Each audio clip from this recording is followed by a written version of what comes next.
Did you know that Colorado, the state known for its magnificent mountains, was once as flat as a pancake? Now that's a lofty leap. Now I know what you're thinking. How did a pancake decide to become a souffle? Well, it's all down to the magic of geological transformation, my friends. Picture this. Millions of years ago, Colorado was as flat as the top of your head. Can you believe that? The same state that now boasts the majestic Rocky Mountains was just a plain old plain. Then about 70 million years ago, something extraordinary happened.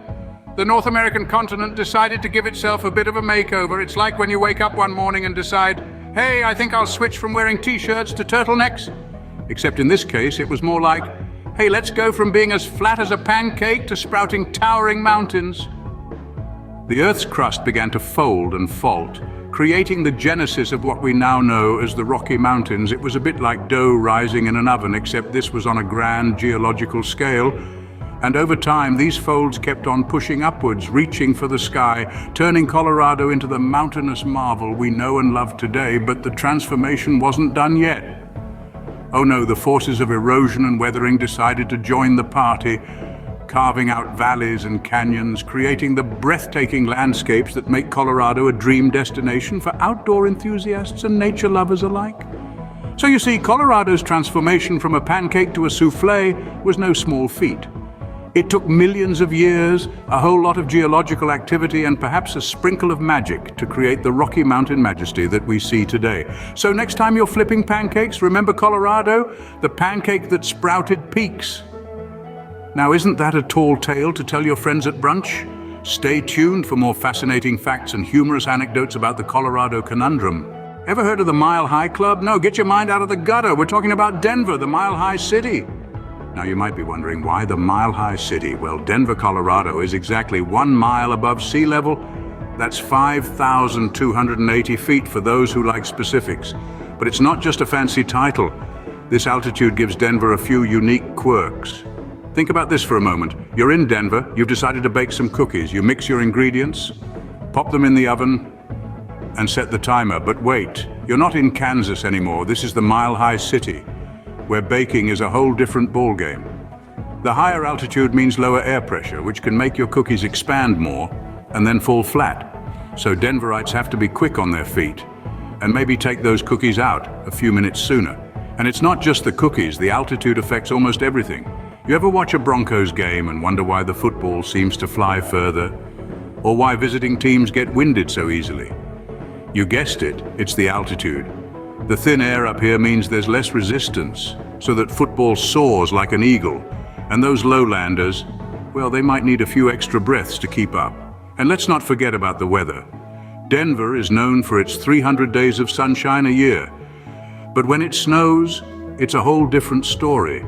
That mile-high altitude can turn a light snowfall into a winter wonderland in no time. So, whether you're baking cookies, watching a football game, or just enjoying the great outdoors, remember you're doing it a mile above everyone else. It's a unique experience that takes some getting used to, but that's part of the charm of the mile-high city. Remember, in Denver, you're always on top of the world, or at least a mile above it. What's the best thing about Colorado, the great outdoors, or is it bears?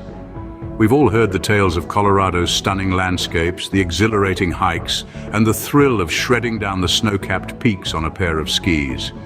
But let's be honest, isn't part of the allure of the great outdoors the chance of crossing paths with some wildlife? And by wildlife, I mean bears.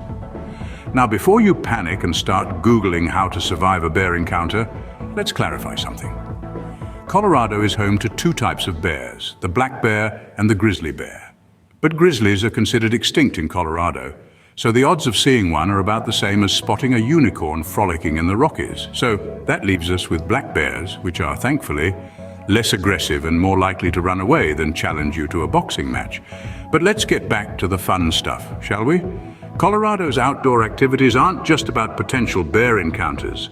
They're about experiencing the thrill of conquering a 14,000-foot peak, feeling the rush of cold mountain air on your face as you speed down a ski slope, and the sense of peace that comes from standing in the heart of the wilderness, surrounded by nothing but the sounds of nature. In Colorado, you can hike through ancient forests, paddle across shimmering lakes, and even go whitewater rafting if you're feeling particularly adventurous. And if you're not a fan of getting wet or cold, Colorado's got you covered with activities like rock climbing, mountain biking, and even hot air ballooning. And the best part? You can do all of this while surrounded by some of the most stunning landscapes on the planet. From the majestic peaks of the Rocky Mountains to the golden aspen groves that light up the hillsides in the fall, Colorado's great outdoors is a feast for the eyes. So whether you're here for the trails or the tales of bear encounters, Colorado's got you covered. After all, where else can you hike up a mountain, ski down a slope, and have a potential bear encounter all before lunchtime? Only in Colorado, my friends, only in Colorado.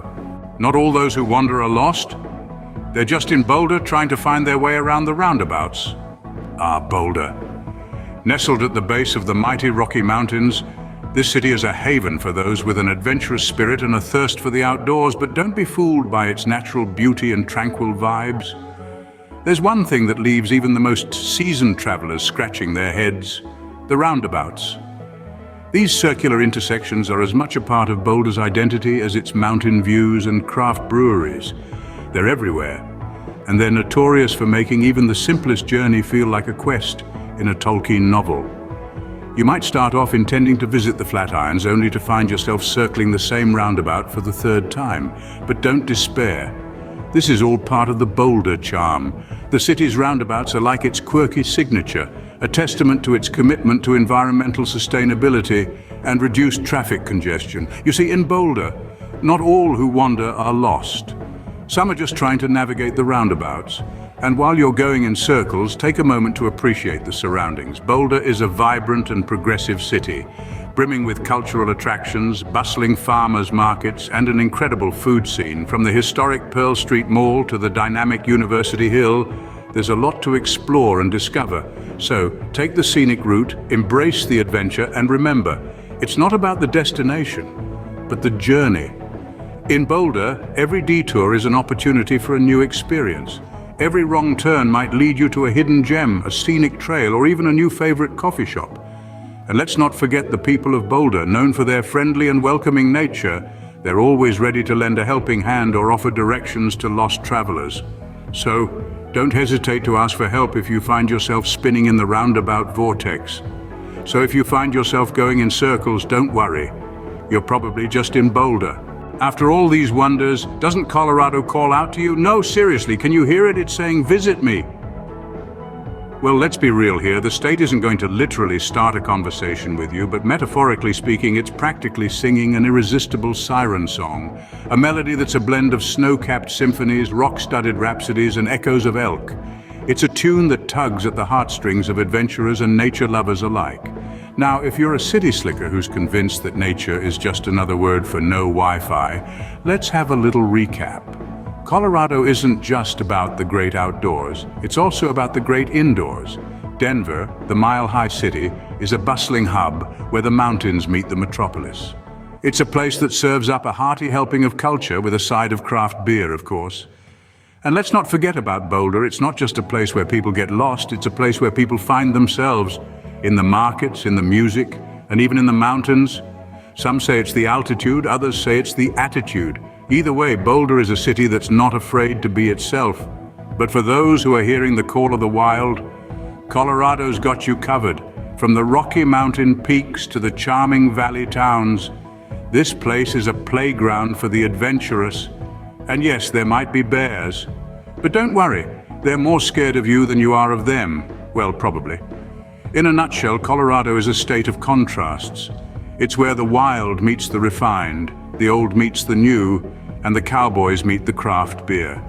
It's a place that encourages you to step outside your comfort zone and embrace the beauty of the unexpected.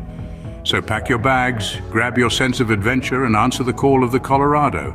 And don't forget to subscribe to the Funny Gateway channel. We promise no bears were harmed in the making of this video.